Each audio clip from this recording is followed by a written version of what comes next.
Unajua huko unachelewa kuoa. Huko unaseeka vile huko hivi. Umri zako wameshaoa. Wewe umengoja nini? Mimi huko unachelewa kuoa unajua. Ninachelewa? Hata ushapita. Kwani nilipita lini? Umri huko inaenda unakana uoe sai. So unaona huyo fulani huyo mtoto mwenye mlicheza naye poli huyo. Unajua ameshaoa. Kennedy.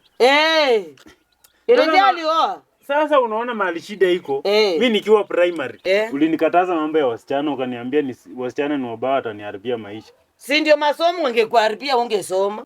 High school nilijaribu kupenda katoto kanani hapa karibu hata uniue. Nako. Sasa ulikuwa tayari kuoa wakati ule.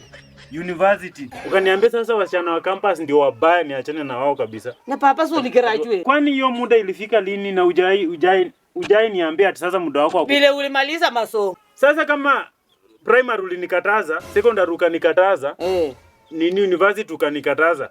Ulinipea ruhusa lini?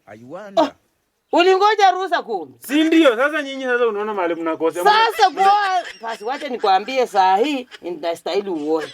Umechelewa sasa. Nimechelewa sasa. Saa hii tu leo hii ndio yaani unakurupuka tu kuniambia nimechelewa. Nitakana sasa uoe, yani kwambie kama ulingoja nikwambie. Ndio sasa nakwambia nitakana uoe. Lakini sasa wazazi nao mnafaa mbadilike. Si unaambia mtu basi mmeishi tu kutukataza. Time sasa utaingia kwa wasichana utasoma saa ngapi? Utaconcentrate huku na huku. Ilikuwa lazima nikwambie hivyo ili uangalie line yako. Masomo ulimaliza. Si nimeangalia line yangu sasa, si ulikuwa unaniambia ati nikiachana wasichana nitakuwa mzuri. Uko mzuri lakini nitakana paka ukue na pipi. Sasa saa hii nakwambia uko na pipi. So unaona hata huyo mwenzako huyo ameoa. Sasa ni wewe nitakana uoe. So nafaa kuoa. Nitakana uoe. Nitakana ulete msichana kwa hii poma. God have mercy upon us. Sasa tena hiyo ni kazi. Sasa msichana unatafuta aje msichana sasa? Utongoze msichana uoe. Hata kesho ulete hapa msichana. Hiyo time nilikuwa najifunza kutafuta msichana. Sasa saa hii sasa nitaenda aje kuongelesha mtu? Wewe enda uoe mwanamke ulete kwa hii poma. Vile huko hivi uwezi utongoza msichana ukaoa. Sasa kama hiyo ndo nilikuwa nafanya practice na si kushika, sijaingiza mtu. Enda utafute tu msichana uoe umlete hapa. Hapa tena itabidi tena kuanza kujifunza tena. Kujifunza?